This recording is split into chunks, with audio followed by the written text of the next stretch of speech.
ശ്രീ റിജിൽ മാക്കുറ്റി, ഇവിടെ ഈ മന്ത്രിക്ക് നേരെ ഒരു അതിക്രമ ശ്രമം ഉണ്ടായി. KSU പ്രവർത്തകർ വന്ന് അവിടെ പ്രതിഷേധം അറിയിച്ചു. അതിൻ്റെ ഭാഗമായിട്ടാണ് ഈ സംഭവങ്ങളൊക്കെ ഉണ്ടായത്. മറ്റിടങ്ങളിലൊക്കെ പ്രതിഷേധങ്ങൾ ഉണ്ടായിട്ടുണ്ട്. അതെല്ലാം കഴിഞ്ഞാണ് മന്ത്രി യാത്ര ചെയ്യാൻ ഒരുങ്ങുന്നത്. ഇതൊരു പൊതുപരിപാടിയുടെ ഭാഗമായി എത്തിയതല്ല, യാത്രയ്ക്ക് വേണ്ടി വന്ന സമയത്താണ് ഈ പ്രതിഷേധം ഉണ്ടാകുന്നത്. ഇതിൽ മന്ത്രി പറയുകയാണ് എനിക്ക് നേരെ ഒരു അസോൾട്ട് ഉണ്ടായി എന്ന് പറഞ്ഞാൽ പിന്നെ അതിൽ അന്വേഷണവുമായി മുന്നോട്ട് പോവുകയല്ലാതെ അതിൽ പിന്നെ വേറെന്താ വേണ്ടത്? ഞാൻ ശ്രീ ഗോപികൃഷ്ണൻ, ഇപ്പോൾ അത്തരത്തിൽ അക്രമം നടന്നെങ്കിൽ അത് പരിശോധിക്കേണ്ടത് പോലീസാണ്.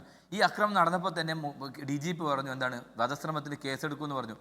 ഒരു DGP ഒരുമായി ബന്ധപ്പെട്ട വിഷയം പരിശോധിക്കുന്നതിനിടയിൽ തന്നെ വധശ്രമത്തിൽ കേസെടുക്കുമെന്ന് അദ്ദേഹം പുറത്തു പറയുകയാണ്. അതിന് ശേഷമാണ് ഇവർ FIR പറയുന്നത് 1 മുതൽ 5 കൂടിയ KSU പ്രവർത്തകർ ആയ പ്രതികൾ റെയിൽവേ സ്റ്റേഷനിൽ അതിക്രമിച്ച് കയറി കരിങ്കോട് കാണിച്ച് മന്ത്രിക്കെതിരെ മുദ്രാവാക്യം വിളിച്ച്. ശരിയാണ്, കൊല്ലടാ.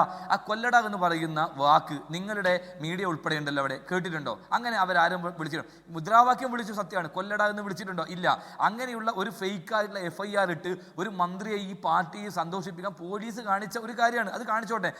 പിന്നെ പോലീസ് എന്ന് പറയുന്നത് പിണറായി വിജയൻ്റെ വൃത്യന്മാരായി ജോലി ചെയ്യുന്നിടത്തോളം കാലം അതിന് നീതി ഞങ്ങൾ പ്രതീക്ഷിക്കുന്നില്ല. പക്ഷേ ഈ കേരളത്തിൻ്റെ പൊതുസമൂഹത്തിൻ്റെ മുമ്പിൽ ഉണ്ട് എന്ന സംഭവം എന്നുള്ളത് അത് ഉണ്ട് എന്നുള്ളത് വസ്തുതയാണ്. ഈ നേരത്തെ ഇവിടെ DYFIയുടെ നേതാവ് പറയുന്നത് കേട്ട പല കാര്യങ്ങളും നിങ്ങൾക്ക് തന്നെയാണ് കക്കുക, മുക്കുക, നക്കുക എന്ന് പറയും നിങ്ങളുടെ നിലപാടാണ്. അയ്യപ്പൻ്റെ സ്വർണം കട്ട് മുക്കി നക്കി തിന്നവരല്ലോ നിങ്ങൾ. നാണമുണ്ടോ? എന്നിട്ട് ആഗോള അയ്യപ്പ സംഘം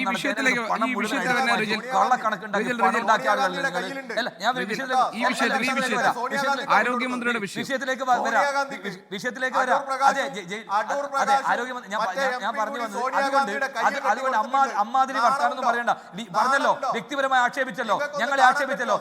നിങ്ങളല്ലേ വയനാടിന്റെ പേരിൽ ഫണ്ട് കൊണ്ടുവന്നത് ആരാ? അങ്ങനെ പിണറായി വിജയന്റെ കൂടെ ഫോട്ടോത്തിന് ആളുണ്ട്. അതുകൊണ്ട് പറയാൻ ആഗ്രഹിക്കുന്നത് നിങ്ങളാണ് കള്ളന്മാർ. നുണയുടെ കൊട്ടാരം കെട്ടി അതിനകത്ത് അഭിനയിക്കുന്ന തസ്കര വീരന്മാരെന്ന് പറയുന്നത് നിങ്ങൾ CPM-കാരാണ്. ആ കളവാണ് നിങ്ങൾ പ്രചരിപ്പിക്കുന്നത്. നിങ്ങൾക്കാണ് ആളെ കൊല്ലാൻ കൊട്ടേഷൻ എടുക്കുന്നത്. 51, 41 വെട്ടി ആളെ കൊല്ലാൻ കൊട്ടേഷൻ എടുക്കുന്നത്. നിങ്ങൾ പോയാൽ ഇതിങ്ങനെ നീണ്ടുപോയിക്കൊണ്ടേയിരിക്കും ഈ ചർച്ച.